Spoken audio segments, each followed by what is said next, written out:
You fellas have a lot of growing up to do, I'll tell you that. Ridiculous. Completely ridiculous. Can you believe these characters? Way out of line, way out of line. Have a good mind to go to the warden about this. You know what hurts the most is the lack of respect. You know? That's what hurts the most. Except for the other thing. That hurts the most, but the lack of respect hurts the second most. Weaver, McKenna, you're free to go. Ridiculous. Today we got we got Giordano, and we got Haas is back from again. He was with us last week too. I'm back, baby. How you guys doing? Never better.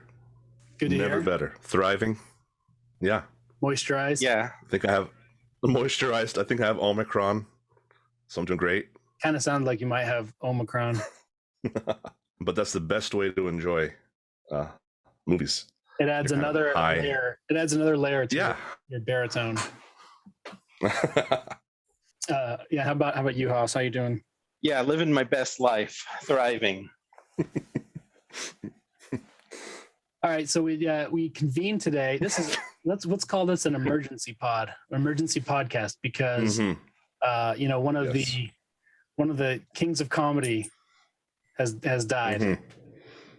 Bob Saget. The original kings of comedy. Yes. Yeah. So the originals. So Haas had the idea to talk about Norm MacDonald's Dirty Work, which is directed by Bob Saget. I'm a long-time fan of that movie, so we're going to get into that in a minute. But first, there's kind of there was something else that came up, I think, a couple days ago, that I think all three of us happen to be fans of this individual. And so we'll talk real quick, or maybe not so quick, as much time as we want, about the Sam Hyde sort of, I'll call it a documentary. Yes. I'm not exactly sure what was documented, but it was kind of a documentary art. First impressions, who wants to go? As documentaries go, I thought it was fascinating. There's so many documentaries on YouTube and Amazon Prime. I don't have Netflix, but that don't even meet, I would say, like, what are the basic requirements of a documentary. So this is like a free-form, impressionistic. I'm probably giving it way too much credit, but I thought it was. I found it fascinating. No, I think you're. And it was actually pretty funny. I think you're right on. And when I saw people started tweeting pictures and stuff from it, I was like, what is this? What's going on? So I finally figured out what they're talking about. That Sam and his friends had released this documentary, and I look it up, and it's like 2 hours. And I sometimes listen to Sam Hyde's podcast he does with Nick from MDE, and those are usually about 2 hours. They're all right, but sometimes they get a little boring. And I was thinking, this 2 hour documentary, we'll see. I'll jump in. We'll see how it goes. If nothing else, I want to know what people are talking about. And I was surprised by how compelling it was. It was very watchable, especially the first 20 minutes are very funny. And then the rest is kind of more, I would say, impressionistic. Yeah, I had actually been following it pretty closely prior to its release, because I saw Sam Hyde kind of feels posting. I don't know if that's the word for it, but he was tweeting a bunch of stuff like, man, you never know who your real friends are, or things like that. And so I knew something was coming out, so I was keeping an eye on his account, and then I saw it come out. I was probably amongst some of the first to watch. And so and I had kind of been following the iDubbbz thing as well. Should I set up some of that stuff? I don't know. Yeah, actually do that, because I recognize iDubbbz. I had heard this. I know that people, but I don't know much about him. My introduction to him was a year ago, when people were making fun of him because he encouraged his girlfriend to do OnlyFans or something like that. That's the only reason I really even knew who he was. Yeah, so he kind of has his origins with kind kind of early YouTube stuff with content like Pink Guy and Joji. That he was like in that crew. If you guys know who those guys are. Yeah, I know. He's Joji's music is surprisingly good, like better than I would think. Right, and they were kind of like the young, like basically like Sam Hyde-ish characters on YouTube. Although Sam Hyde was also on YouTube at the time, but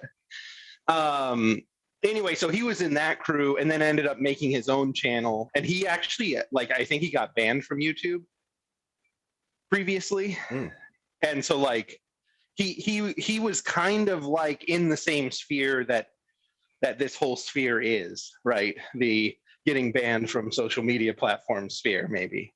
And so he basically just did kind of his like gaming videos, and then like kind of his throwaway like kind of stupid videos on his main channel. And he kind of stopped posting for like the last like 3 to 4 years. He hasn't really posted much, but then he started kind of posting again. And this is around the time there was the whole girlfriend controversy, which he married like a cringe and blue-pilled girl,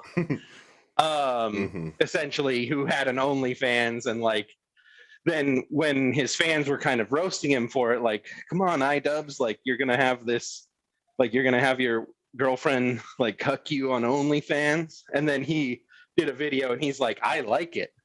Like, it's good. And you can basically tell, like, he probably wasn't a Trump supporter is kind of what happened. And so, like, he liked kind of transgressive comedy, right? But politically, he was like, oh, I'm not down with Trump or whatever, fascism. And so he kind of tried to distance himself from his own fans in a way. The other part of this story is he's been challenging people to box. He was going to box his like rival, this Asian guy who did like unboxing stuff. So iDubbbz started that boxing thing? Well, now that I'm understanding, this documentary was filmed before that. So kind of in the summertime, he started challenging people to start boxing. Okay, because I'd seen Sam challenging a bunch of people as a bit.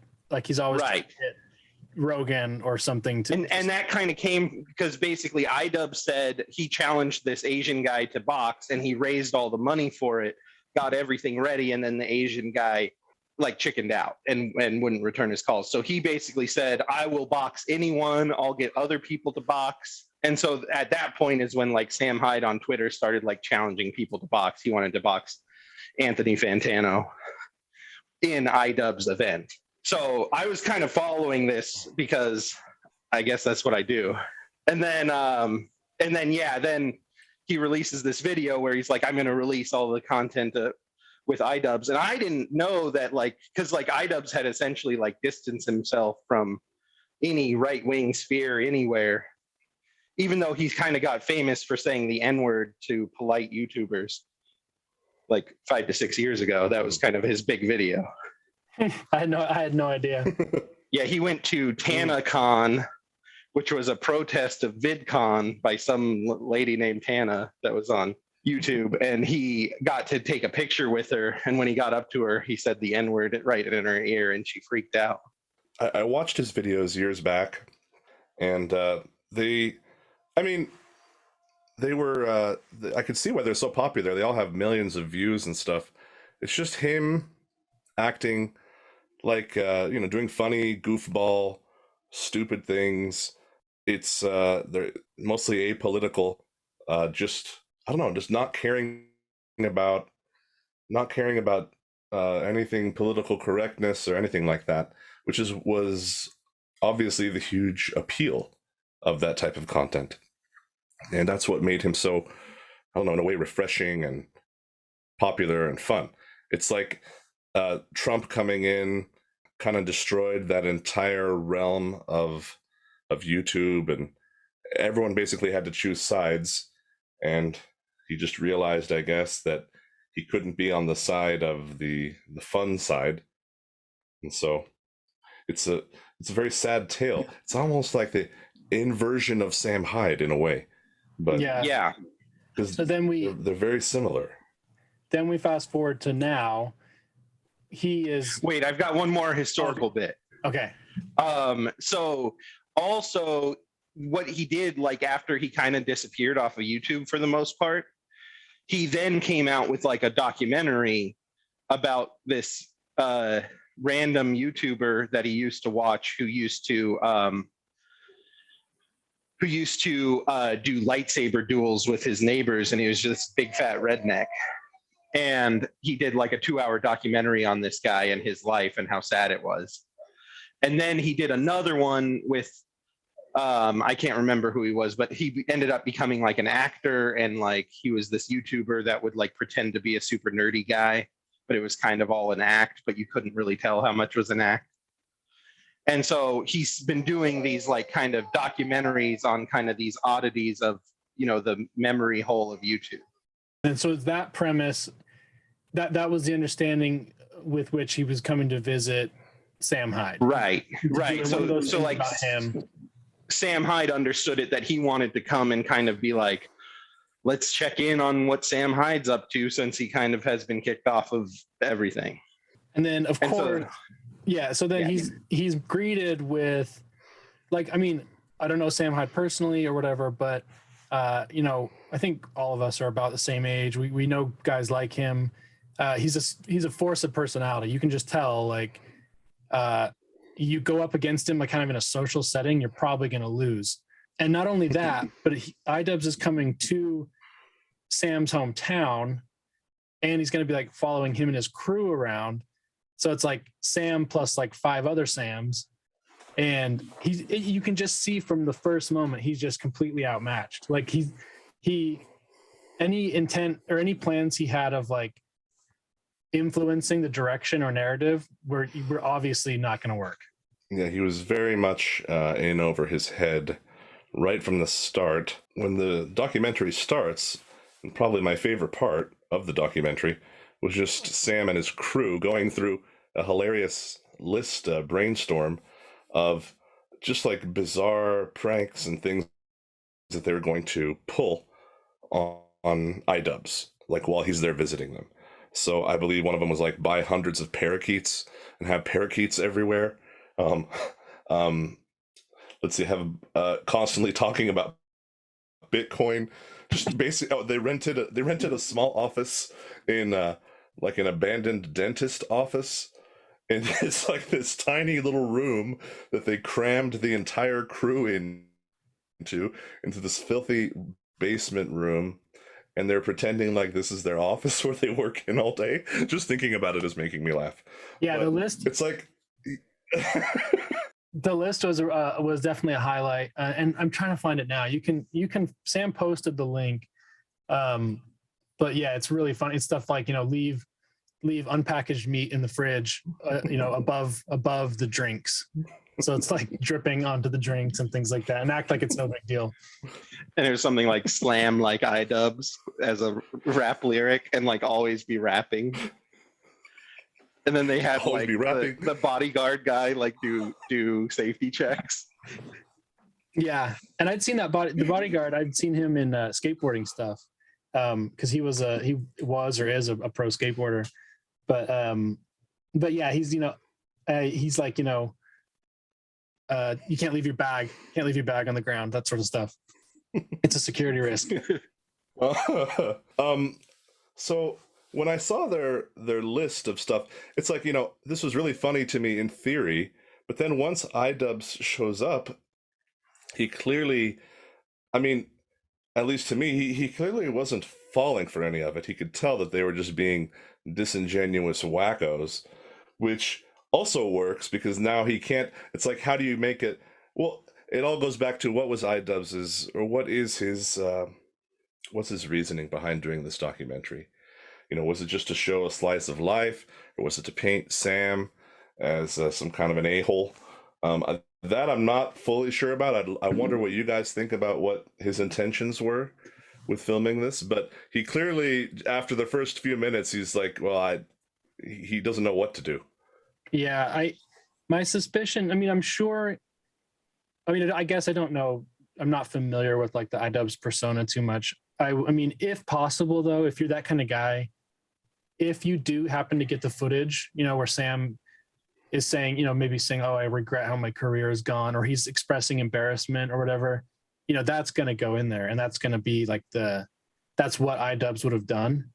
So I'm sure he was at least open to making something that was embarrassing or like a hit piece. But then you could tell, like, after day one, he probably knew that was not going to happen.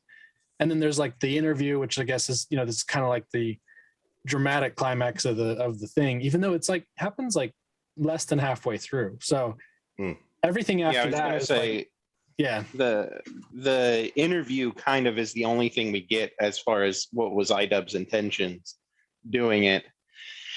And honestly, from seeing the other two documentaries he's done, he's kind of trying to paint these people in like a sympathetic light.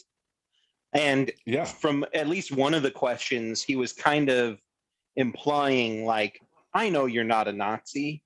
Like, why do you keep pretending to be a Nazi, for your fans? And like, and he's like, do you think your fans know you're not a Nazi? When it's almost like, so this is something I've been thinking about in general in kind of this space where like, I've seen people get in trouble for kind of just knowing the alt-right memes. Like, just if you know them, that's enough to like be canceled. Like if you reference them. But then you'll see left-wing people reference them as well, kind of in a joking manner. Like they'll reference like trad wife stuff or wearing trad wife dresses or saying 14 words or something like that. But they get a pass because they say, and it's wrong. Whereas if you don't say, and it's wrong, then you are a bad person because you have to say, and it's wrong. Otherwise, everyone's going to assume you think it's okay to be a Nazi. Or you have to say that you work in some capacity as like an anti-fascist researcher. Right. And so iDubbbz has taken that step to be like, and I think it's wrong that I said the N-word so many times. And Sam Hyde hasn't done that. He's continuing the joke because he's a comedian. And so he's basically trying to get him, like, to me, what it seemed like the point of it was to try to get Sam to be like, look, I know you're not a right-wing, white supremacist, so why don't you just tell other people that, and then you can have, a YouTube partnership like I do. Yeah, and iDubbbz, I guess his name is Ian, but Ian is acting like, and he keeps saying, he's like, you could just, kind of disavow your past and you can make money above board the way I do. And I don't know if he's naive or what, because it's like YouTube and Twitter, at least Sam's on Twitter, kind of unofficially, but these like mainstream platforms are never letting him back, especially not in like a monetized way. I don't think there's anything that he can do to do that. Well, he said that, right? Yeah, so I don't know. Is Ian just being disingenuous or is he naive? I don't know. That conversation or that part of the interview, it reminded me of I saw an interview once with Quentin Tarantino. I don't remember if he was promoting Kill Bill or Inglourious Bastards or something, but he was promoting something or other, and the journalist asked him if he felt that his films glorified violence or violence against women or something like that, and if he felt that this was appropriate. And Quentin Tarantino is just like, I reject your thesis, and that's not my job. My job is not to find meaning in the art that I make. My job is just to make the art. The critics can find whatever meaning they want in it, but I'm just creating the art.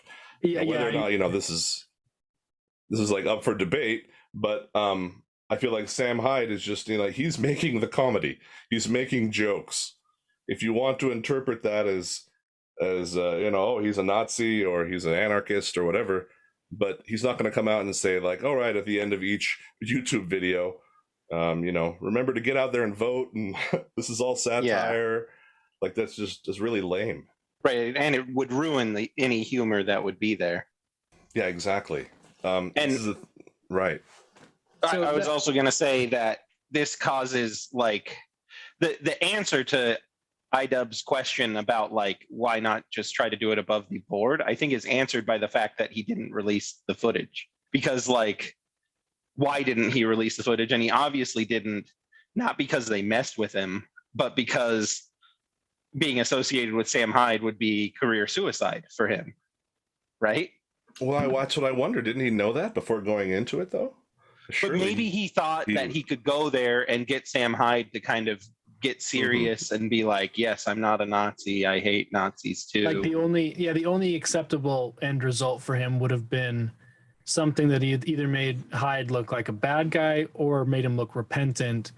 But the end result, even with a lot of editing, the best they were going to get is that Hyde is just still his own guy. Like and that he's still funny and that he's still kind of crazy. Like that's the best they're going to get. So he probably just felt he couldn't put anything out that cast Sam in a positive light at all, really, or it would just backfire on him. Right. Like I think that's the answer. Like the fact that he's so toxic you can't even like objectively, learn about him or whatever. Yeah, because also he like in the interview he talks about like he had been watching his Hyde Wars content, which is like his Patreon stuff.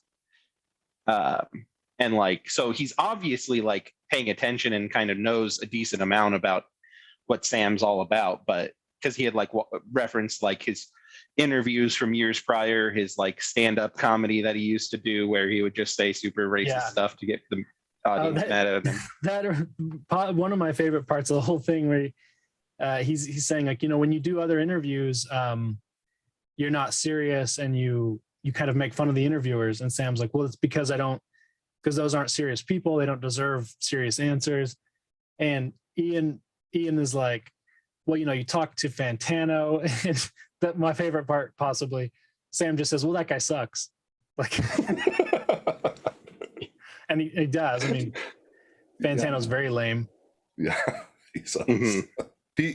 I was the whole time, like at first I think I was actually on the fence about iDubbbz because I'm thinking like, oh man, I kind of feel sorry for this guy. He used to be so funny and now he's in way over his head with Sam Hyde. But then I felt like he did reveal more and more. I mean, how naive or out of touch can you be when I believe at one point iDubbbz is like talking about the toxicity of terms like red pilled. Like, what is this? Where you can't even say the word, or like, just based. Red pilled seems like, based. Like these seem innocuous. They've entered the internet vernacular. As he's telling these, he's trying to explain to Sam's crew how these could be, you guys don't use these seriously, do you? You're just saying these things ironically, right? Like, is there a problem with people saying red pilled or based? And then Sam is like, just like appears behind iDubbbz, like looming over him while he's giving this little speech, and I just like started cracking up. I was interested in that part because I was wondering because Sam's friends, I mean, the sort of the implication of Sam Hyde is that he's like conservative, right? But maybe he is. I don't know the details of his political views, and maybe he doesn't even have detailed views, but it's always sort of implied that he's conservative or whatever. But I mean, look at the company he keeps. I mean, they're all what Sam himself would call wiggers. Like they're all kind of like they lean that direction. They're very into like rap culture, ironically and unironically. So it's like it's not a conservative group of people really. And so when Ian's like, they're saying like they're like, we don't say base, we don't say red pilled and stuff. Part of that is probably just those terms. They feel those terms are outdated. They're no longer cool. But like that's maybe an interesting point that Ian captured is like Sam and his fan base are not necessarily the same thing. I would say, yeah, but also like I think most of his fan base are just kind of wayward millennials or Zoomers. Like they're not necessarily, right-wing extremists either. Yeah, and they're I think people who like transgressive humor. That's all they are, and that's existed for a while. But it's only now that that's a national security threat, right? Well, yeah, and now to to be overtly and intentionally wayward of like the mainstream media or economy or something like that is to be right wing, and even if you don't actually hold any right wing views. But like, what's the mainstream media, like Young Sheldon? Like everybody's wayward if that's the case. Well, I was going to say, yes, exactly. When I was in high school, I never listened to Insane Clown Posse or anything like that, but I tended to drift towards this sort of group of like juggalos and potheads and stoners and stuff, and these were people who just existed on the fringes of society, and I just liked being around them because they were just weird and they were just different. And I think the Sam Hyde phenomenon, the MDE culture and stuff, like they're almost like ironic juggalos, if that makes any sense. They like, I don't know, they don't even know where the irony ends and where it begins in regards to vaping, rap music. They're just interested in creative, outside the box, fringe thinking, just pushing back against norms, because what we've been raised on our entire lives, the societal norms of the media and stuff, is just it's poison. It's just demonic poison, and we don't want anything to do with it. And so that's kind of why the fringe thing seems so appealing. Yeah. Basically, the documentary after the interview, you think like maybe that's just like the opening foray into some tension, and that there's gonna be more later, but then there really isn't. It's like from there, Sam just shows Ian a good time. Like they just have fun. And I mean, Ian doesn't seem like he's necessarily having a lot of fun, because I think he knows he's he's lost. Like the whole trip was a loss. I think he understood that pretty early. But imagine like, you want to go do it, and maybe he wasn't intending like a hit piece, but you go and try and do a hit piece on someone, and they just show you like a really fun week. Right. And then that whole thing that he couldn't drive stick was embarrassing. Yeah, very embarrassing. Actually, now that I think of it, it's almost like a Western journalist who maybe goes to like, Kazakhstan or something, and they want to show how awful the head of state is or something. But then the head of state just like takes them to parties for 5 days in a row, and that's like the entirety of their trip. Shooting off gold-plated AKs. I mean, my biggest takeaway from the whole thing is I wish I had a crew of my own. I wish I had dudes like that were local, that we worked on creative projects, and then also, shot AKs in the desert. There is definitely an appeal. That's the dream, right? Yeah. Have an old abandoned dentist office with your crew, Yeah. So it's almost at a million views, which for Hyde is big. I'm sure iDubbbz routinely gets multiples of that, but pretty big for him. I don't know if it's like he's back, because I have kind of felt like he did even though he's still been around doing his like Gumroad stuff. It has felt like he's in like a digital ghetto, and he's a little bit locked out from mainstream discourse, but he's kind of back, it feels like. Well, I'd love to see more. But I mean, he has kind of said repeatedly that he wants nothing to do with, I mean, I don't know if that's true. I found that Sam did actually come across as kind of vulnerable and guarded around iDubbbz, when he kind of was, I think, a little bit nervous around him, or I don't want to say in awe of him, but he knew how powerful iDubbbz is. And so I felt like, I don't know, it was really weird just to see them both together like that, but I don't know, hopefully he makes more stuff. I guess my parting thought on this is that I thought they should have used the fake girlfriend more. She was good. She didn't get enough lines. Absolutely. That was the biggest thing. I really enjoyed the when they were talking about ghosts at the gun range. The stupid ghost hunter shtick. Oh. And then the other thing I was going to talk about is just the size difference between Sam Hyde and iDubbbz, and like That's kind of a good part of the Sam Hyde just comedy is his like just physical stature. Like he's just so big and towers over everyone. Sitting in that dingy basement, leaning forward like he's being about to waterboard him or something. And when he goes boxing under the bridge, he's just like totally like knocking him across. Like he sends him flying like 5 feet, and iDubbbz can barely make a move. Yeah, it's like Trump and Hillary on stage when Trump was just like standing behind her like this monster the whole time. Yeah. All right, so from one is iconoclast the right word? From one iconoclast comedian to the next, we'll now talk about Dirty Work, the 1998 film directed by none other than the recently departed Bob Saget. I wanted to check in with each of you about your history with the movie. Just when did you see it, if you remember, and what was your like initial experience with it? Well, I can share mine. I do remember. This was one of those movies. I loved all of those 90s Saturday Night Live comedies. I was a teenager in the 90s and loved all of the, the crappy Adam Sandler, Billy Madison, and what was the other one? Happy Gilmore, Wayne's World, stuff like that.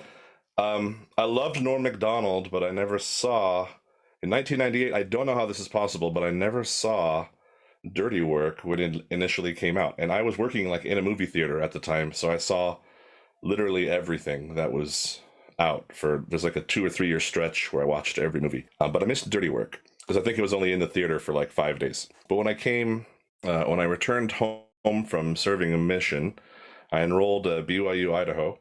And thankfully, I had some wonderful roommates who we all gathered round, had a boys' night in, and enjoyed the cinematic masterpiece of Dirty Work. And I remember, just laughing, realizing that I had missed out quite a lot. And it became one of those movies that we just watched all the time, or just had it on in the background because it was a comforting, funny thing. That's kind of my history with it. Yeah, I'm a little younger, but I was a fan of all the SNL movies, mainly for like the poop jokes or things like that from Happy Gilmore or Billy Madison and stuff like that. But I would watch SNL like a lot as a kid, and I liked Norm MacDonald especially. So like me and the ones I remember the most was his David Letterman impression, where he'd just repeat the same joke over and over again. He'd say, "You got any gum?"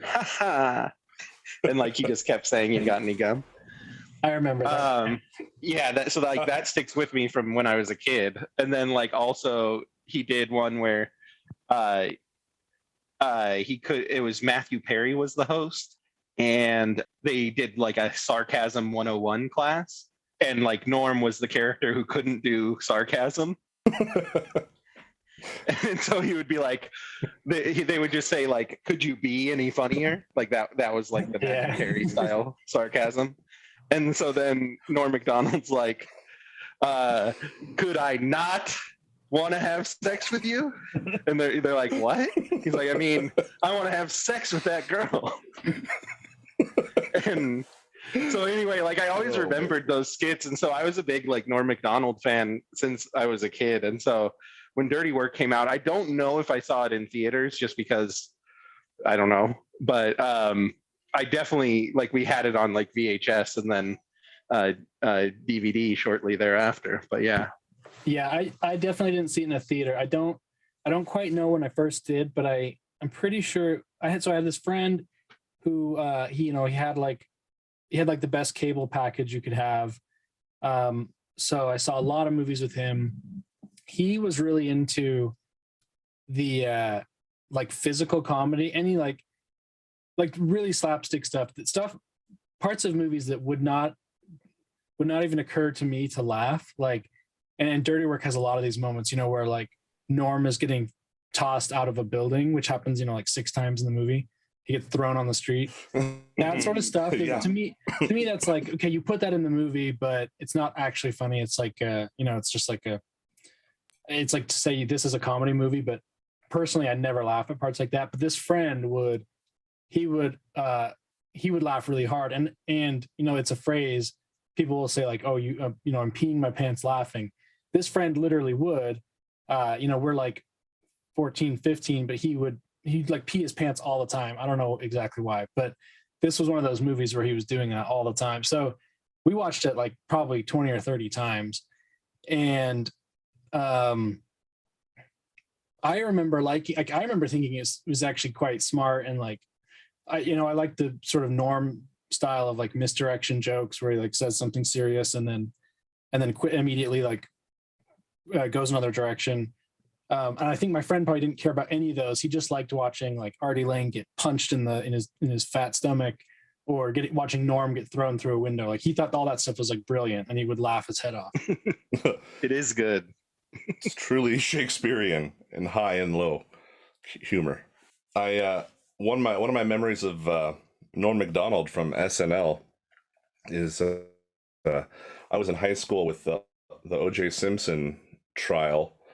And it felt like, now I actually don't know, but it felt like it went on for several years.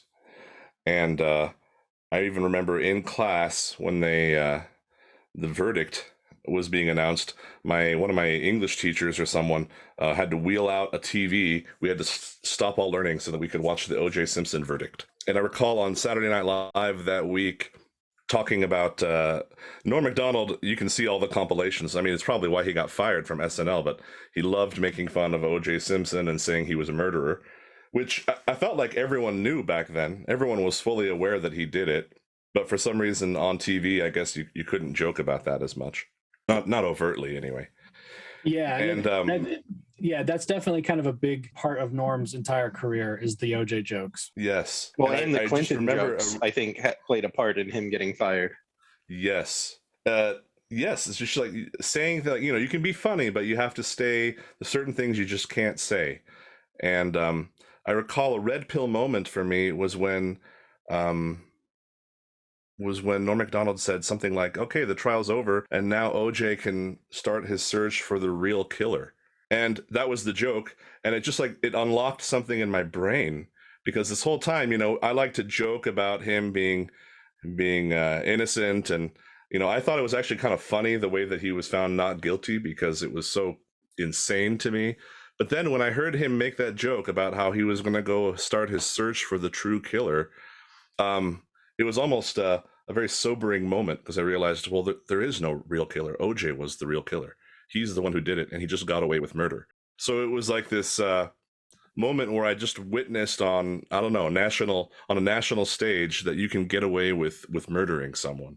Yeah, and Norm made that clear. Yeah, the OJ jokes were definitely why, like, the main reason he got fired, because an NBC exec, I think it was Don Ohlmeyer, I think is his name, was personal friends with OJ, and he had asked like Lorne Michaels and Norm to stop doing the OJ jokes. And Lorne or Norm, maybe they'd agreed or whatever, they would agree, but then Norm would just keep doing it. And yeah, like you say, if you go on YouTube, there's it's at least like 10 minutes long. You can find compilations of, 10-minute it's like 10 minutes of like 30-second jokes. So he was making tons of them. And not only did it get him fired from SNL, it impacted Dirty Work, because they were initially supposed to, it was initially supposed to come out in like February of 98 or something, I think, which is like the time of year when you release this kind of movie, because you don't want like a small comedy going up against summer blockbusters. And so, but as I understand it, the same NBC guy kept maneuvering to get the film pushed into summer. So it performed much worse than it probably would have otherwise. Not that it was like it probably was never going to be a big hit, but the OJ jokes that got him fired also got the movie delayed. But then, oddly enough, they brought him back to SNL to promote the movie, and there's a pretty classic bit where he's doing the monologue about how He's just like, 9 months ago, I wasn't funny enough to be on the show, but now I'm funny enough to host the show. And I don't know, you can go look it up, but it's one of his best. Yeah. And he's like, so that either means I've gotten funnier, which I don't think has happened, or the show has gotten worse. Yeah, there you go. I was gonna try it, but I would have stepped on it. I think that's pretty much exactly what he said. Yeah, and also I was watching some clip shows of like Bob and Norm I want to say shilling the film. And they apparently were saying that Don Omeyer wouldn't allow NBC to advertise the film either. Oh wow! So like they wouldn't run any commercials for it on the entire network. Yeah, and then he ended up Amazing. getting fired or resigning kind of around that same time. Yeah, I think prior to him coming back to host SNL. Yeah. And yeah, like on his interviews after he got fired on like Letterman, he was like, yeah, he called me into his office and he told me I'm not funny. And I was like, oh, that's bad news. Oh man. I wanted to, you guys both know how the site Rotten Tomatoes works. Okay. So I wanted to, I don't think Giordano heard this bit yet, but Haas knows what's coming. So just using your, estimation powers, what would you say was the Rotten Tomatoes critic score for Dirty Work? And you can maybe show your work as to how you're arriving at your conclusion. Well, it seems pretty easy. I mean, I recently rewatched it, and I'm gonna say Rotten Tomatoes score of has a 0% freshness rating. For the critics. For the critics, yes. I think it's higher if we're playing Card Sharks. Yeah, if you're playing Price is Right rules, you go higher than 0. I'll go $1. You're Bob. gonna say $1. I have the DVD, and there is a pull quote on the back that says, "Dirty Work is rich with belly laughs," from Time Out. Although that's out of context, I don't know what the rest of Time Out's review was. Yeah, see, I would guess it's around like the 50s. Okay. I'm sticking with 0. So Okay. That's okay. so under Price is Right rules, Giordano wins. Actually, under any rules, Giordano Oh. wins. I didn't cheat, I promise. The score is 14. You didn't get it right on it. 14? Yeah, 14 critics. Wow. Dang. But now round 2 is the audience score. What do you guys think that is? Well, because who would sign in to their profile on Rotten Tomatoes to rate Dirty Work unless you were a huge fan already? So that's going to be like 97. I'm going to go 75. All right. Haas takes this round. Oh. It's 66. Okay. I would 66. to that point though, Giordano, I would say a lot of people I think log in just to express their opinion no matter what. Like they don't necessarily That's true. People go to great lengths to express their opinion about things they don't feel passionately about. But 66 is pretty good. And I think this is like that captures, I think there's the love that is out there for this movie. Like a lot of people really like this. Like, and one thing too is like, I know now we have just so many more competing sources for our attention. And so movies now don't feel nearly as quotable. Like, remember, I don't know if you guys remember, but it seemed like growing up, like the quotability of a movie was like a big deal. And like kids who could quote lots of parts of movies, that was like kind of a cool thing. Yeah, that was me. Yeah, you were like the movie quoting kid. Oh man, probably not, but somewhat. Like definitely our friend group would like, we'd have to quote Tom Green, Chris Farley, and all the classics. Yeah, it was a big part of like it was a signal that you would for certain friend groups, like to just show that you were actually, you were read in, you knew like the secret handshake sort of thing. You had to be able to quote certain things from certain movies. So quotability was a big deal.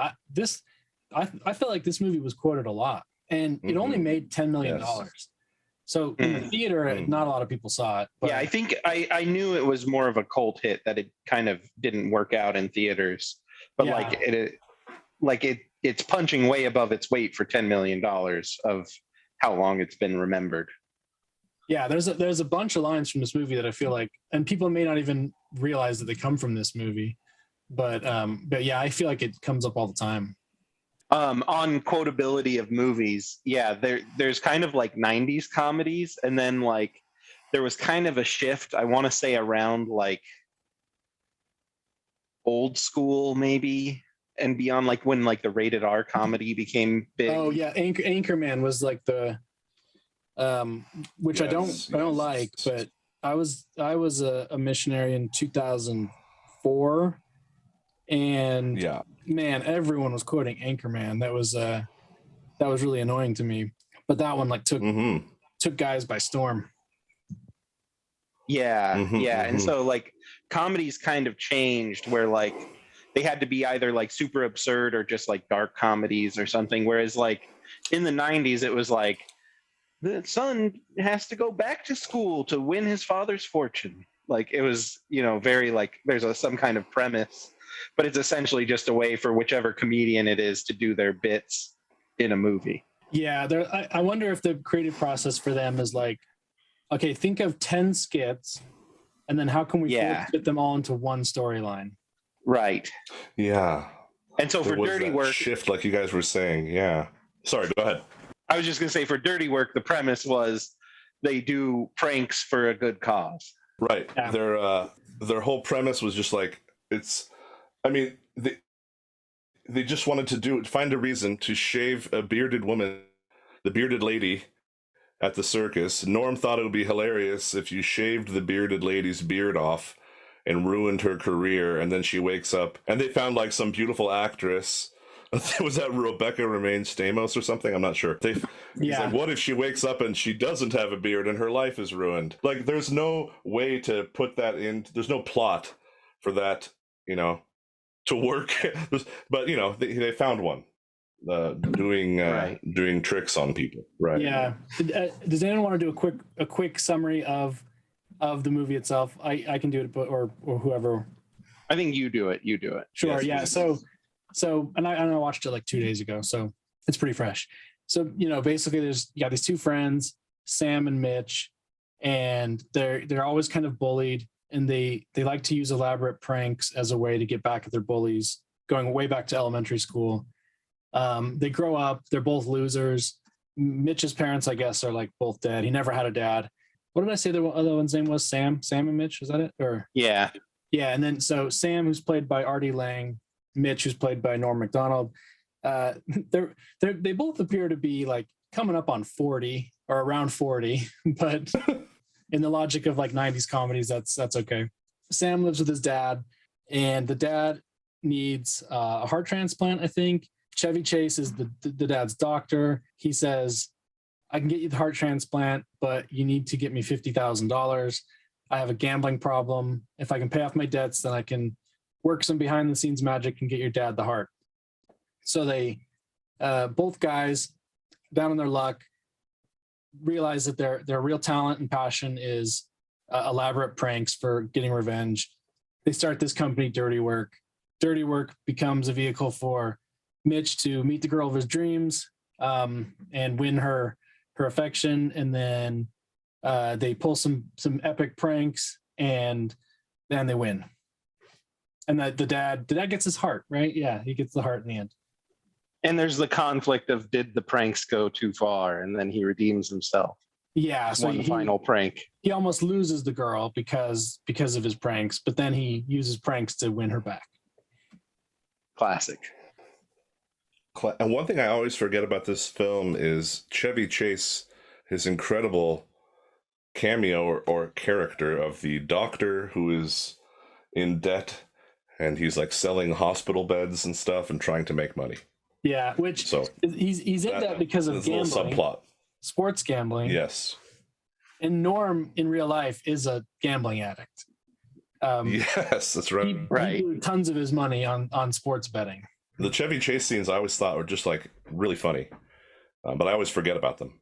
Well, the entire premise is funny to me too, because they're going to these lengths to save the dad, who is an old guy anyway, and he's extremely undeserving to be to get priority on like the donor list. Like he's actually really not someone that you'd want to make any special effort to save. And Mitch doesn't even really like him. And then I guess I missed the big part of the plot too. Sam and Mitch are actually brothers. Yeah. So the subtext of this then is they're saving this old man by going through a corrupt doctor who's like bumping some more deserving transplant recipient like down the list and putting this low value guy up at the top of the list. So it's actually kind of horrific. Yeah. And the doctor dies in the end anyway. So he's dead. The loan sharks kill him after he gives them their money. Is that the last line? That's the last line of the movie. Yeah. Bob Saget. Along the way, so it's a vehicle for sketches and zingers, and there's some good ones. First, I wanted to touch on. There's quite a few jokes in that movie. So it's 1998. It's a little over 20 years old. There's quite a lot in there that, I mean, I'll say you couldn't do it now, but I mean, you still could somewhere, but you couldn't do it now like in an SNL movie. I don't even know if SNL movies are still a thing. You couldn't do them now in like on a mainstream movie that had like household names like Chris Farley in the movie. Like what? So there's quite a few. There's the babysitter. They took a picture of the babysitter on the bathroom and their kids.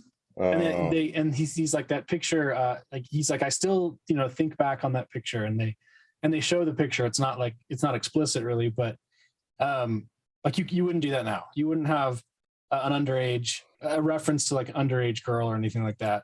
The movie is like it comes out like a year before Columbine, and one of the pranks is that they plant guns in a kid's desk, and so the kid gets arrested. Yeah. Maybe they would do that. Yeah. But maybe not. Another aspect of this movie is that homosexuality is a punchline quite a few times. They have gay dogs. He goes to prison where he's prison rape, and just the Men in Black. They do the sabotage of the movie theater. Oh yeah. Hey, that alien looks a lot like a hot guy. Yeah, we better go have sex with it.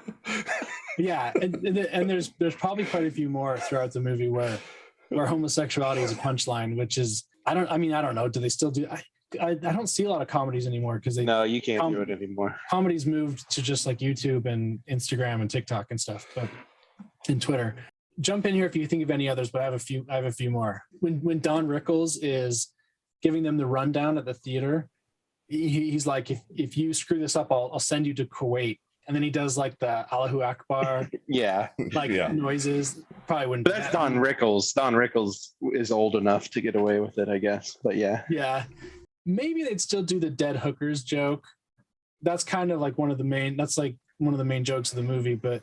And then sex work is work. So yeah, look at all these dead. So I don't know about right. And then like trans erasure with the legitimate sex workers. And then Chris Farley tells the girl, it says like, shut your cake hole, Yoko. I don't know. Yeah. Calls her a Saigon whore who bit his nose off. So there's quite a few in there. This goes to comedy. This is like, I have a theory about comedy now is so much of it seems to be just bathroom humor, far more than it used to be. But like, of course, there's always been, fart jokes, poop jokes, and stuff like that. But now it feels like for adults, all jokes have to be either about scatological or just explicitly pornographic, like really, really dirty, or about some other kind of bodily function. And I wondered for the longest time why this was. And it's because that's the only taboo thing that's left that isn't really politically incorrect in any way. So that's why you kind of don't. Who took the place of these movies? It's like Seth Rogen, right? Well, I was gonna say like Bridesmaids. Uh-huh. So Apatow and Seth Rogen. the what's the Hangover, those types of like hard R, really dirty, yeah, a lot of swearing, and sex, yeah. So Dirty Work was supposed to be R. That's what Norm and Bob had tried to do. But I think, obviously the convention of the 90s was the PG-13 SNL comedy. And this movie was probably already projected to be a bit of wasn't going to be a big hit. So the studio made them undo some of the jokes. Did you hear the inside scoop on that? I recall there was supposed to be some scene where Norm and Artie are naked, but I don't know. Okay, so the inside scoop is I don't know if Bob Saget went on like Stern or just was talking to Artie Lang after Norm died, and he said that a couple weeks before Norm died, he was talking to Norm about releasing the rated R cut of Dirty Work. And they were going to do it. They were going to go back to the footage. And what happened was they said they were missing like 7 minutes of footage that they needed for it. But like Norm was like on board to help with like the re-release of Dirty Work in an extended like R-rated cut. Oh, I did not hear that. And then so it was very Bob sad. Saget. Oh, so they got taken out because they were going to release this. Like, there's something in that 7 minutes that's like, it's like Eyes Wide Shut, Stanley Kubrick. Supposedly they said that there was some kind of donut scene, which I guess you can let your imagination go on that one. But he also said that they like ADS'd out a joke when in the jail scene when he comes back and he's like, way out of line. I have a good mind to call the warden about this. He's like, what hurt the most? The lack of respect. Well, the other thing that hurt the most. So they changed it to the other thing, but in the original cut, he said the anal rape that hurt the most. And so they cut out anal rape, and they were going to put it back in. The rape jokes, never funny. Well, maybe in that 7 minutes there was information that would lead to the arrest of Hillary Clinton. Yeah, I mean, he did do jokes about that on The View. Did you guys see that one? Yeah. That says Bill Clinton that guy murdered people. Yeah, he's like referencing Whitewater, and he's like, "Well, yeah, the president murdered a guy." Yeah, and he's like, "What? I thought it was settled history." They're having like a panic, like. Yeah, like Barbara Walters is freaking out, and it's like so good. Yeah, he comes on and just completely dominates their segment, and presumably it was like live, I guess, I don't know, or at least a live audience, and he's just completely wrecking the show. Yeah, and he would do that often. He'd lie to the pre-interviewer and tell them fake stories. So then they'd be like, "Hey, tell us about the pair of pants you bought," and then he'd be like, "Oh no, I didn't buy a pair of pants." And then the interviewer would be like, like wanting to hear some story that he had told the person, but it was just a lie. All right, so I have not a theory, but another lens with which to view this movie, which is this is really a continuation of and it's so good. It's good that both of you are here because this is a continuation of the Nord versus Med theme. Oh, I didn't even know this. Well, the movie is really Sam and Mitch are like they are pawns in a war between the guy Shooter McGavin. I think his name's Chris MacDonald, and the landlord Kirkpatrick. So his name's Kirkpatrick, which is like an Irish name, but the actor is Armenian. And very swarthy. Yeah. Yes. Like my grandfather. Yeah, he speaks he speaks in an accented English, and obviously Chris MacDonald is Northern European. So it's really a movie about those two, about their the realist the hard-hitting world of real estate in whatever fake Canadian town this is, because it's filmed like in Ontario, I think. Which, by the way, it's a very weird town that they can support an opera and fill the seats, but also the streets look like kind of like a Hallmark movie. So it's some sort of weird place. But so that's the movie is truly a Nord versus Med movie. A lot of hookers too, for such a small town. Yeah, they had a lot of hookers that looked very healthy. Like 40 hookers. Yeah, 40 hookers showed up to the casting call. So this is the Nord versus Med, but I don't know enough about the. I don't know. I'm not sure if I'm. All I can say is that Norm seems to represent the. If he's on the side of the Med archetype, Norm is representing the sort of a playful trickster gods, the jester, if you will, the fool, and I feel like that's more of a Mediterranean archetype than the sort of work ethic, hardworking, straight arrow Nord thing. But I don't really know what else to say about it, though. Yeah, someone who knows a little more than me needs to do a deep ethnic analysis of this movie. We need to get that one guy, Elder Futhark, on here. Yeah. I haven't thought of the Nord v Med angle before, so I'm still processing it. I don't know. I don't get why they call him Kirkpatrick. That guy would not. That's a joke. Maybe that's a joke. I don't know. That guy would not be named Kirkpatrick. He's obviously Armenian. His real name is like Harant Azul or something. Right. They probably named the character when they were writing, and then cast that guy, and we're just like, yeah, it's fine. They just thought it sounded like a funny name of somebody who would punch you in the stomach. Mm-hmm. That's like something. Well, yeah. I mean, the ethnic landlord is kind of a thing, in America, like the Eastern European or Armenian landlord or something is a thing, or like the Greek restaurant guy, or that sort of thing. But yeah, I don't know why they go with that name Kirkpatrick. On the topic of like ethnic analysis, though, with the pizza guy, Norm tries to excuse his late pizza delivery by saying, like, those guys were calling you sweaty Italians. He's like, tell those sweaty Italians, like.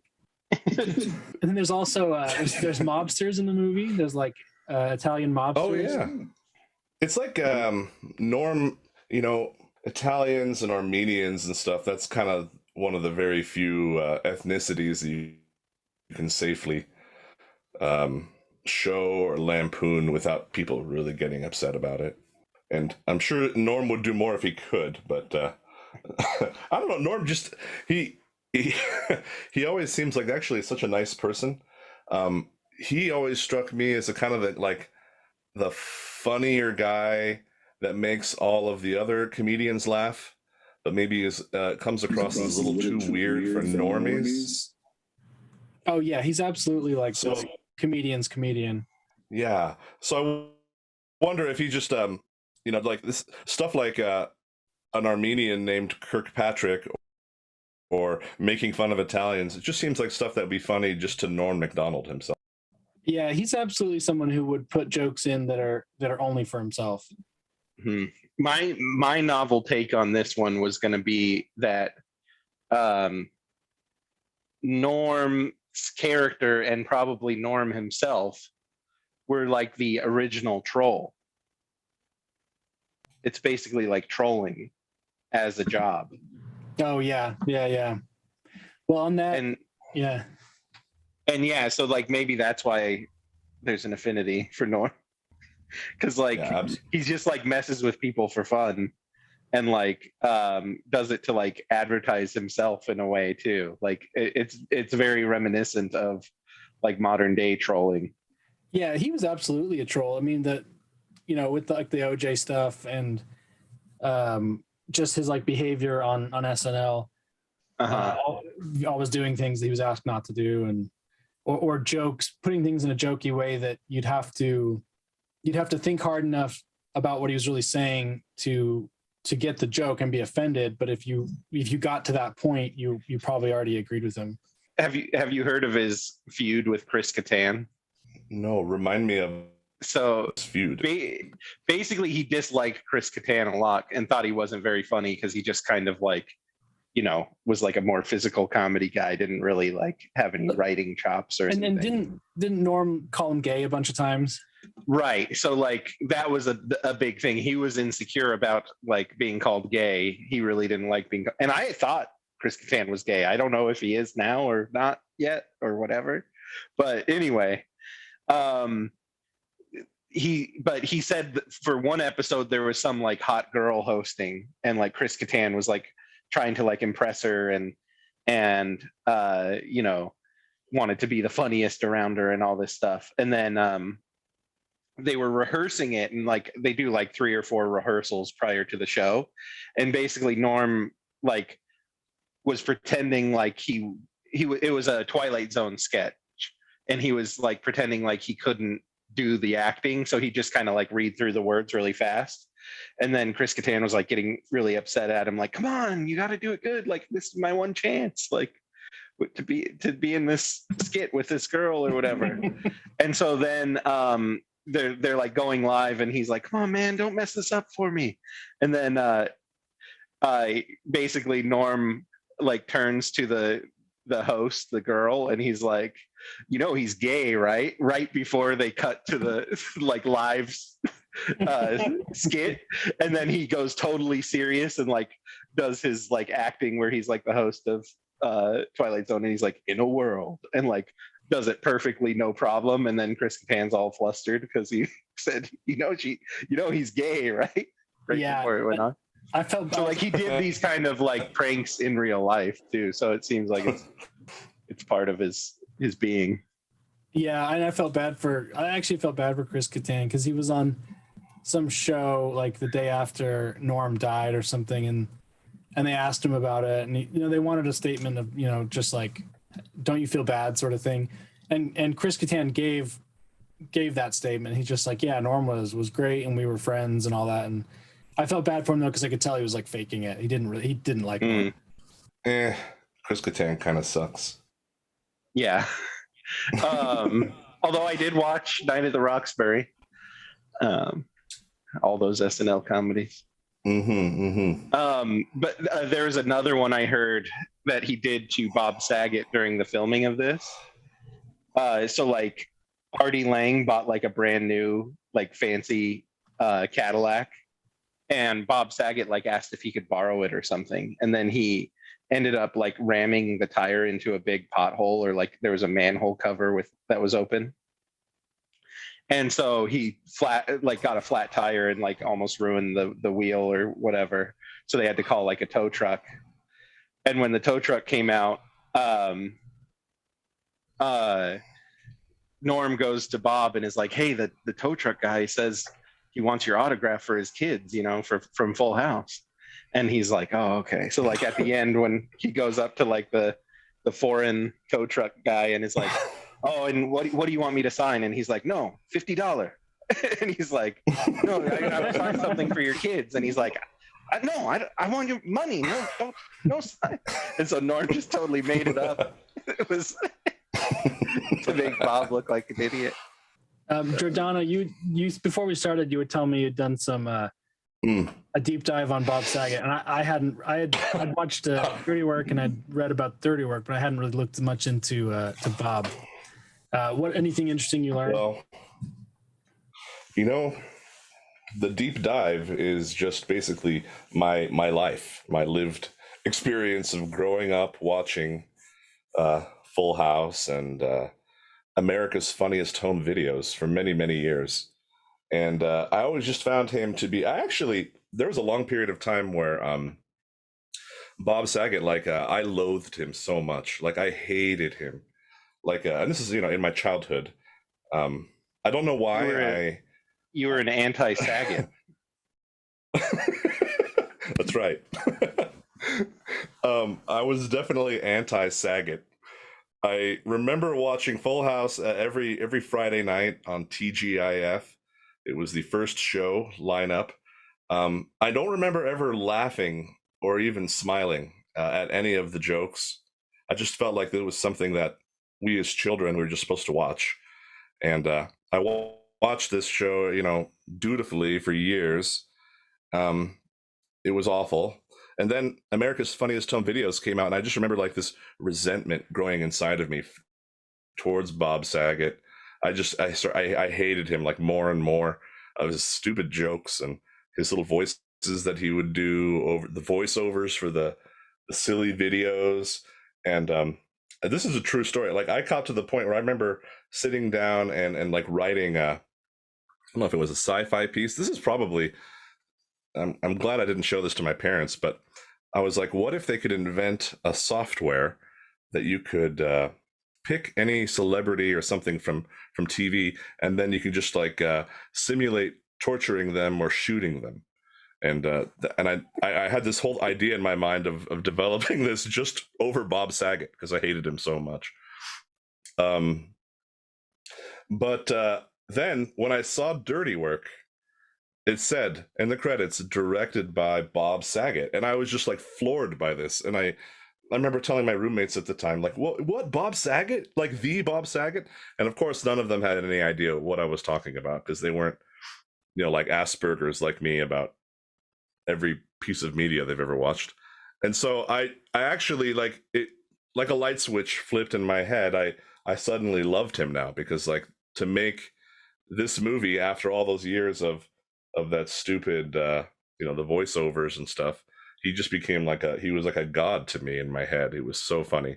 And in fact, when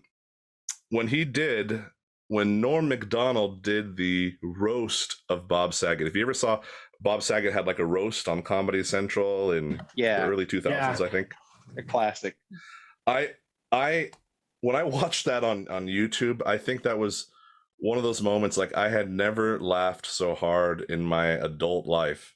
And it's hard to explain to outsiders what made that so funny. But essentially, if you haven't seen it, Norm MacDonald comes out and starts just reading a list of the lamest, dumbest jokes possible to insult Bob Saget. And the jokes are like not funny, they're ancient, and they're not very insulting. Yeah, it's like stuff like and like he drives too slow sort of things. He actually got him out of like a joke book. Like he didn't even write them.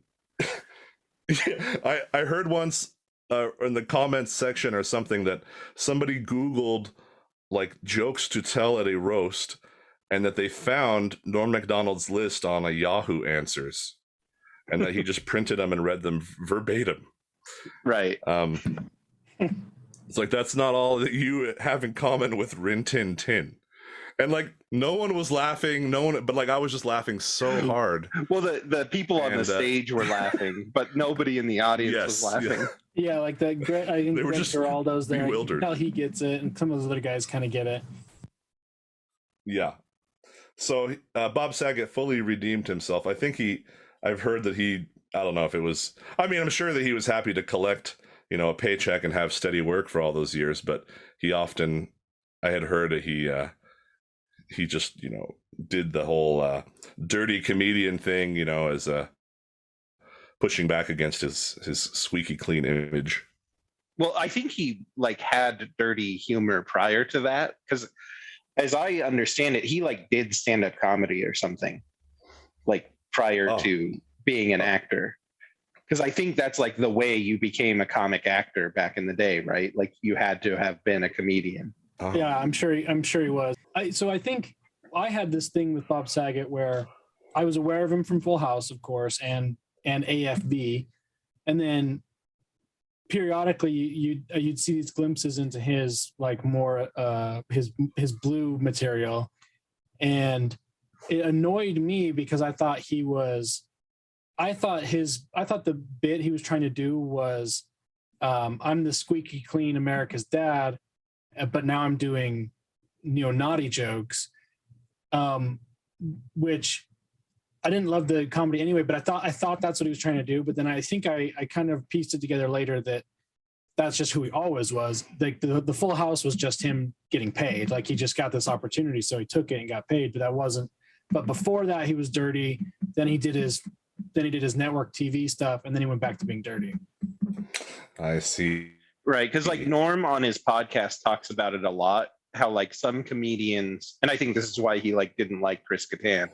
Like some comedians, their goal is to act in movies, and but for like Norm and for others, they acted in movies and did TV to kind of pay the bills for them to be able to keep doing comedy. Mm-hmm. And so Right. I think like that's kind of the distinction where like, yeah, like I think a lot of comedians end up doing, you know, whatever movie they're cast in just because that's what you do to like make money and get famous and then be able to do what you actually want. Now, one thing about Bob Saget's his directorial filmography, as far as I know, he only did one other movie in What was that? 2006. The Farce of the Penguins. I think that's riding the wave of the March of the Penguins popularity. He made a satirical parody penguin film? documentary. Yes. Wow. So his I've yet to two see that one. directorial works are a penguin parody and then dirty work? As far as I know. I mean, if he'd just done dirty work, you know, alone, that would have enshrined him in the pantheon forever. But yeah, I've not heard anything about Farce of the Penguins. Speaking of Norm and stuff, and who like whether he's a comedian or whatever, the thing I've noticed is anyone who I think is cool was like a big Norm MacDonald fan. And this goes from like people I just know in real life that I just thought were cool people to like celebrities or whatever. And then people who I never really liked, they all disliked Norm MacDonald. So like, or like did not know about him. And so like at my job, I was like, oh, did you guys hear Norm MacDonald died? And they were like, who? And I'm like, oh, never mind. Yeah, he's a good filter. Very good. Yeah. So I think he's a very good filter because like even people who you may like disagree with or whatever, if they like Norm MacDonald, you know they at least get comedy or whatever. But yeah, what's interesting about Norm, and we'll get back to dirty work because there's more I wanted to talk about there. But what's interesting about Norm is that he like YouTube brought like this second life to his material. There's so many Norm compilations on YouTube that they don't do crazy numbers, but a lot of them have like 1 million or a couple million views. And a lot of younger people got exposed to his stuff. So he seemed to have like the last like 5 years of his life, he seemed to have a bit of a resurgence where people were starting to know who he was again. Well, yeah, so he did Norm MacDonald live on YouTube as a YouTube podcast. I want to say, what was it, like 2012 to 2014, something like that. And it was during the time that there was a bunch of shakeups in the late night game. And so he was doing it to try to win one of those late night shows, like because Conan was switching and Seth Meyers and, you know, all those people were getting put in and he was kind of vying for it. And so he got kind of like a writing team together and started interviewing people. And that was kind of the idea. So I watched those when they were, it was called Norm MacDonald Live and they'd come out live, like it was a live broadcast. And so some of them like they edited them very quickly because like the 9/11 joke he did with Nick Swardson got edited out of the final version. And they got kind of like taken down in their entirety when he sold the show to Netflix. And so that was kind of lame because those are like really good if you can watch like the full versions of them. The Norm MacDonald, the first episode with Super Dave Osborne, it's like the pilot episode, is that is another one of those moments of my life. I had never laughed so hard. Yeah. It was just pure bliss for me. And it's hard to explain what it is, but just him. I mean, the fact that I can't even explain it. You guys just have to watch it on YouTube. I've seen it, yeah. So you know, Norm, him thinking that he can host a late night show, like it's just absolutely, it's just so ludicrous. But yeah, it's just fantastic. I watched for the first time in many years, because I have sick with Omicron or whatever. I stayed up and I was watching some of the late night shows last night. Shoot, now I can't remember who they all are. Colbert. Anyway, they're so yeah. I watched Colbert and the one SNL guy, Fallon. Myers. Oh my gosh, it was so dreadfully dull, boring. I mean, it was like normie boomer humor, like stuff that you wouldn't even. It was so tame. It was stuff that was like it reminded me of like, I don't even want to say, but it was just like a snooze fest, and I was just imagining Colbert, Norm in this role. Colbert is literally doing like Pfizer advertisements, like yeah, there's not jokes anymore. No, yeah, I mean, but like in like 1950s, like TV shows where they'd have like the commercial that was like part of the show, where like the women would come out and dance and like say, try like Crest toothpaste. Yeah. Like Colbert like is doing that for like Pfizer. And people that they're just like clapping and applauding this. Yeah. It's just so it's just nothing. It's just like a bland nothingness. I don't even know who it exists for or who watches it. I've never heard of anyone that watches these things. I think that they just exist as some sort of legacy media. Just boomer thing. White noise. They just have it on. Yeah.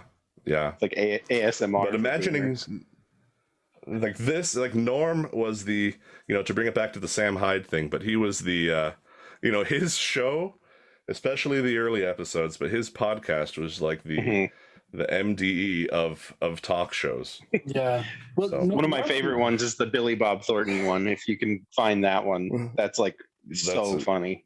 Yes. On the talk show thing, Norm and Letterman were kind of kindred spirits. Letterman's a little more probably like a little more cooperative with like executives or something than Norm ever would be, but they had a real love for each other. And if you ever go back and watch, I think it's Letterman's last show, Norm does a stand-up bit on there, and it's very sweet.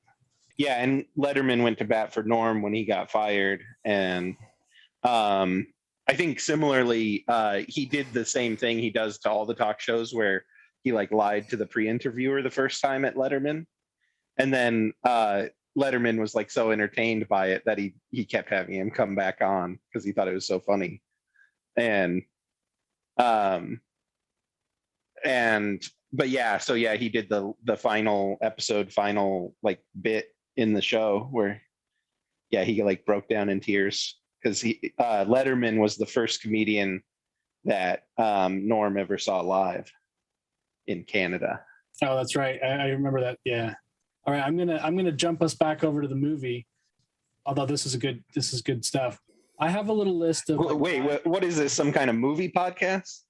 Well, yeah, but genuinely, like like those Rogan episodes go like 3 or 4 hours, and I'd be happy to do that. But the sponsors. I'm just joking. The sponsors have asked me to keep it tight. Yeah. Today's sponsor is. Can you remind me, Haas, who today's sponsor is? Was it? It's Man Great. It's grilling great. You have a father, right? Is everyone's father effing alive? Also, Squarespace. Oh, Squarespace. Yeah, that's right. Yeah, the guys at Squarespace are really concerned about these aimless podcasts. They want me to focus. So, tighten it up. Yeah. So, okay. So the couple moments from the movie. Here's my best moment. Here's what I think are the best moments. You guys can tell me ones that I'm missing. It's like the first 5 minutes of the movie, but the guy with the hairy back who has Norm's shirt. That one always made me laugh so hard because it's a really good sight gag. He pulls off the shirt and it's like this guy's got a disgusting carpet of like animal fur. And Norm just says, "I'll keep it." I was talking to someone else. And then I always liked the gag with the prank with the cops at the frat house. For me, just the image of the cops of the cops using their clubs to just beat these kids was always very funny to me. I like the drug deal. That's one of my favorite scenes because something about Norm and Artie are standing there with their fish, and the guys are like describing how they're killing each other. And he said, one of the guys he took my chainsaw and he's using it on me. He's killing me with a chainsaw. It's ridiculous, but I think that's a very funny part. And then my favorite part of the movie, and I think he kind of like steals the movie a bit, is Jim Downey, who he was like I think he was an SNL writer. I don't think he was a performer. I don't think he performed on the stage. Maybe he did, but anyway, he's one of the homeless guys that gets fired by Travis Cole, and Norm or Mitch, I guess, hires him to go and run around and cause a distraction. But then after that, when he's giving him his money, he's going into the story about how his life has gone off the rails, and Norm interrupts him. He's like, "Anyway, here's your $2." That's my favorite part of the movie, and I think I was gonna say that one too. Yeah, but I think Jim Downey kind of steals the movie. He's got a couple moments like that, and there's like a subplot, right? Like because he starts out, he's like the assistant of the super rich guy, and he's like with the bad guys, and he ends up getting fired. And then like you see him as one of the homeless guys standing outside the building, and then he's like telling his tragic tale, and there's like music crescendoing, and then Norm's just like, "Here's your $2." Yeah, and if you remember, Jim Downey's the same guy who has probably the best moment in Billy Madison. He's the guy who's like, at no point did your ramblings make any sense. I award you no point. Like he's that guy. So, and I've heard Lifetime Achievement Award. Yeah, I've heard some of these guys, some of the SNL guys, they all say Jim Downey is like low key the funniest guy, like that no one knows who he is, but he's apparently one of the best. Norm was on a radio show with him. I think it was him. It may have been a different SNL writer, but I'm like 90% sure it's him. And he's like, "Can you name 5 great writers for SNL?" And he named like 5 men. And then he's like, "Can you name 5 women?" And he's like, "Sure I can, no problem." And then he's like, "Tina Fey," and then he like struggles to come up with 4 more, and then he's like, "Can you do 10?" And he's like, "Let's just move on." Yeah, that guy's moment in Billy Madison is now like memorialized as a meme forever. And then GIF posted also had that rants. Yeah, outstanding moment in Dirty Work as well. So pretty cool. So what other moments did I miss that you guys particularly like? Definitely the prison scene. Chris Farley is a low key good in it. But the one my brother always does is or Mitch, the character, Norm's character, is talking about like how he's like needs a place to stay or something, and then he was like trying to act all nice. Then he's like, "We have ghosts," and he's like, "No, I get it. I don't have to stay with you." And he's like, keeps going on, like trying to be like, "No, don't come with me." Yeah, I'm living at the Y, and my roommate, he's got to drain his knee and stuff like that. Yeah, but yeah, my brother always says we have ghosts. The one of the best moments, I don't know what it is, that there's like 3 or 4 jokes that just hit so fast in that opening scene, but I wish there was more context to quote this line when he's yelling at his girlfriend and he shouts up to her, "Oh, I could see you're very upset. Maybe you'd feel better after we have some dirty sex." And I laugh at that line every time. And if you ever try to use that, it's not normally met with laughter, but to me in the audience, it was hilarious. I also really love when she's throwing all his stuff out and he's like, "Hey, you're just, what about, can I at least go get my stuff?" And she says, "Well, you don't have any stuff." And he says, "Well, that's not true. I own a popcorn machine." And I feel like that's the dumbest thing ever to own. And then that gets thrown out the window. I mean, it's just like amazing. She's Yeah. the Italian pizza guy's niece. Yeah. And so, I mean, here's some more ethnic analysis, but she's the, he starts the movie with an Italian GF and ends the movie with what I can only assume is like a, Nordic GF. So make of that what you will. The Italian would not put up with his shenanigans. Speaking of the Nord GF, one of my favorite parts of it is when he finds out that her grandma lives at the building he's supposed to be destroying. And so he thinks that the grandma is running a whorehouse, but she's actually doing knitting or whatever, or like a sewing group. But to get away from the situation, because he has to like go figure out what to do, he just goes, I gotta go lift weights. And then she says what and he says what at the same time, because like it's such an absurd excuse to get away from something. So like I sometimes use that when there's like an awkward, you have to like get away from someone. I'll be like, I gotta go lift weights, but like nobody else gets it, so they're like, oh, okay, you're going to the gym. That's funny. All right, a few odds and ends. I'm just gonna throw stuff out there. Feel free to throw any other like notes or something you have.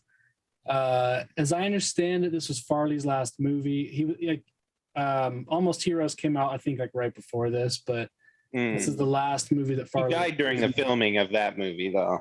Yeah, so he's filming that one after, but this one came out after. Okay. And then Farley's brother is in the movie when they're at the theater, and Don Rickles is like dressing everyone down. Chris Farley's brother is the guy standing closest to Norm and Artie. He's another fat guy. Oh, something I like is Norm's clothing. He's probably like, he's like 6'2", Yes. he's like 6'2", 160, 170. He's pretty thin, but his clothing is all like double and triple XL. It's all incredibly baggy. Yes. Like the best example is during the hookers in the trunk scene. What is up with the bagginess of the clothing? Because even as a teenager of the 90s, like a little bit of bagginess was to be, understood.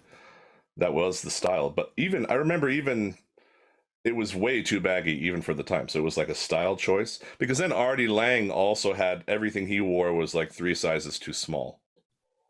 Yeah, I think Norm just generally wore really big clothes back then, but I don't exactly know. Okay. Yeah.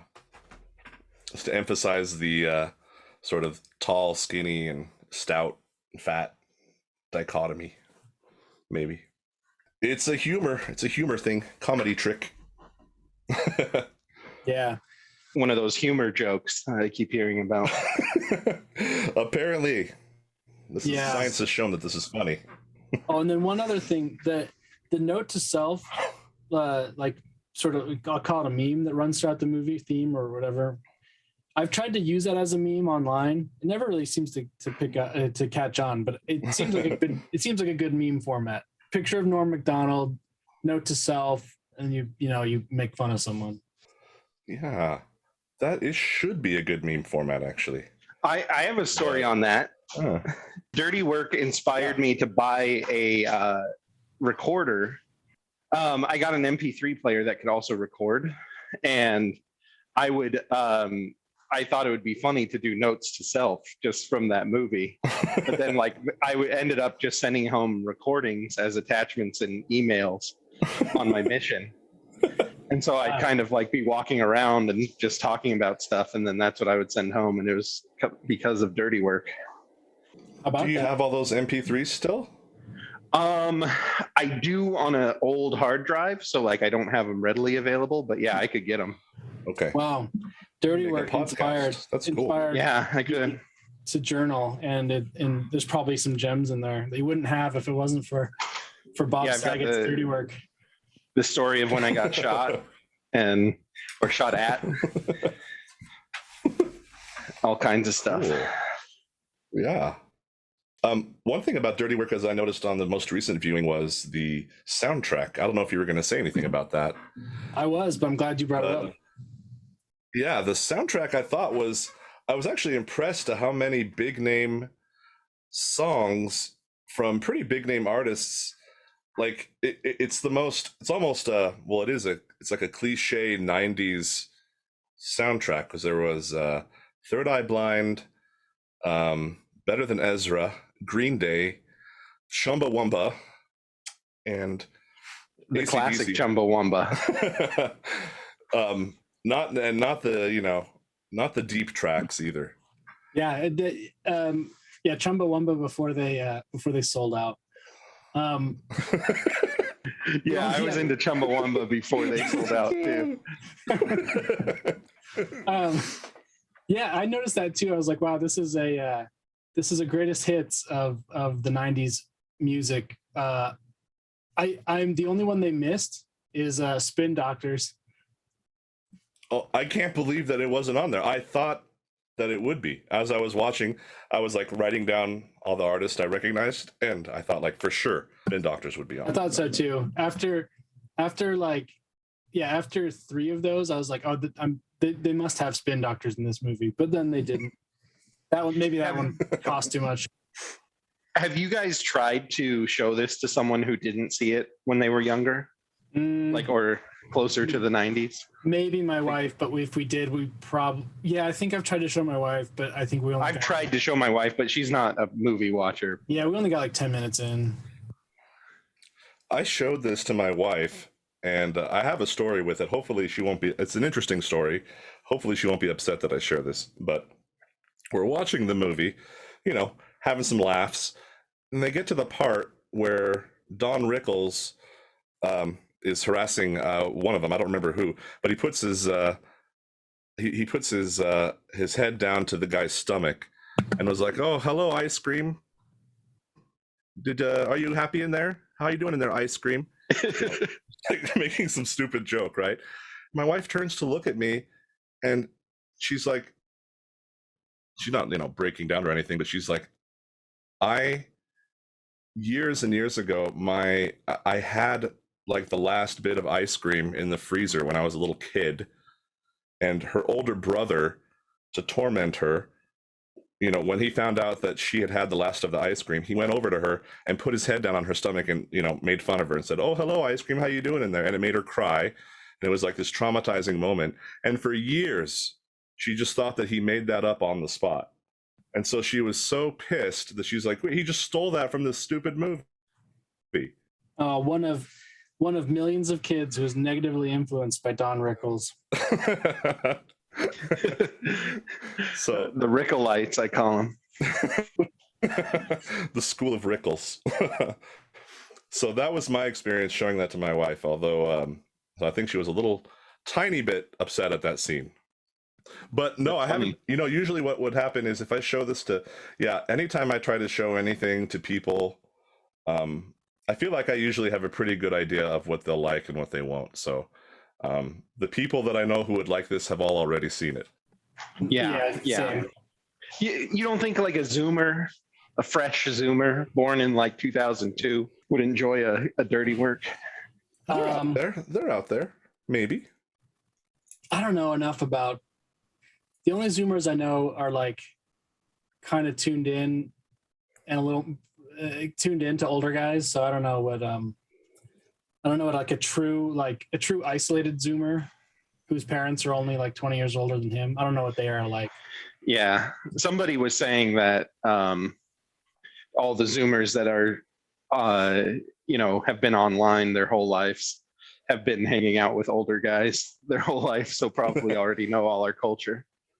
So I feel like when it comes to movies, when you get young people who are into cinema and stuff, and they want to gravitate towards the classics and watching all the great movies of the past, it's always comedies that are kind of like left out. Like people of my generation who got into movies, were watching like Casablanca or The Godfather and stuff, but they were most likely skipping like Groucho Marx or Charlie Chaplin and stuff like that. So I don't, comedy for some reason is like a harder thing to.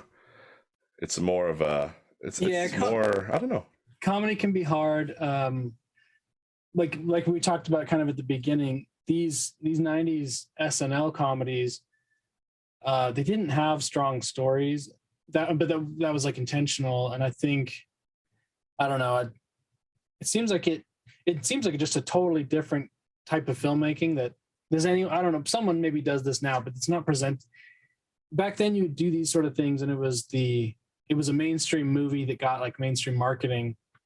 But now, if something like this would be maybe just more like straight to DVD or I guess Netflix or something. But I'm not sure I've seen anything new that's like this. No, it's like all these SNL movies of the 90s were basically, they were based off of skits, a lot of them, which was just like YouTube videos of their time. And then they made like a long form YouTube video. I mean, but in a way, even despite all that, I still think movies, even the low effort movies, are still more timeless than the kind of the ephemera of just YouTube videos, like an iDubbbz video versus dirty work. Right. Yeah, movies always going to be more self-contained, so you can usually jump in with less context. A lot of this, like YouTube stuff, requires you to know a lot of the other people involved, and also kind of they're requiring the viewer to know a lot of references and stuff, like self-references that a movie covers for you. Yeah, like the thing I've noticed that kind of gives me a sense of dread is there's people who like quote TikTok videos now. Mm-hmm. So like instead of quoting like Adam Sandler, they're like quoting like, did you see that TikTok video with the guy who said something to his wife and acted like a frog? Yeah. I didn't see that. I don't know what you're talking about. Someone posted a TikTok video the other day, and I liked it was the song in the background was intriguing. So I tracked down the original video and I listened to the song and I searched the lyrics. And like the best I could tell, the song was just like some 6,000, some thing on YouTube that had 6,000 views. And it was like a little joke song. And it's like, how, I don't know, it's like culture is like, you know how like, what is it? Like a mosquito has a gestation period of like a day or whatever. That's like how culture is. It just like turns over every week. It's like just a completely new set of references. Right. So, I mean, I very much probably sound like a boomer or whatever, but it's moving. It moves really, really fast now. Yeah, but yeah, like we were quoting Chris Farley and Norm MacDonald, and now kids are quoting like the dancing bee or something. I don't know. Yeah, I did have a kid quote Ugandan knuckles to me on Sunday. Yeah, yeah. My son picks up little things, and he'll say them, and my wife is very like perplexed. I kind of know what they are because I'm online more, and she's like, just like, what? Like, what? Stop! Like, this doesn't make sense. Like, what are you talking about? Like, but yeah, culture has gotten weird. Not necessarily in a bad way. It's whatever it is now. Well, at least one thing that you can still count on is really the really awkward ones cornering you and quoting like Monty Python and the Holy Grail to you the entire movie verbatim, and then like holding you hostage as they quote Monty Python routines, because I feel like that never goes away. Oh, those guys are gonna die though. They're still out there because I still get trapped at church sometimes. There's like a few guys like that I know of, but I think their days are numbered. What a blessing that would be. All right, any I'm gonna wrap it up here, but any other great insights about 1998's Dirty Work? Better than You've Got Mail. Yeah, definitely. And Patch Adams.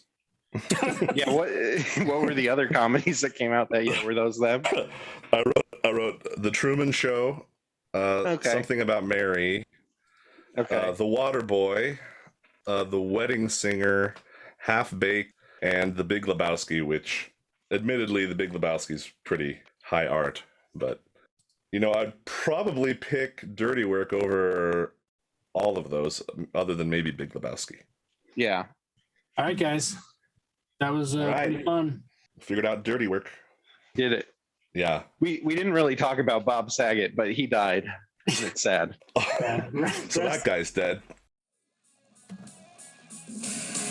Well, Sam and I got great new jobs. Pop's got his heart, and I got the girl. Oh, and Dr. Farthing? Well, he got over his gambling problem, but the bookies beat him to death anyway. So he's dead. That's it. Bye.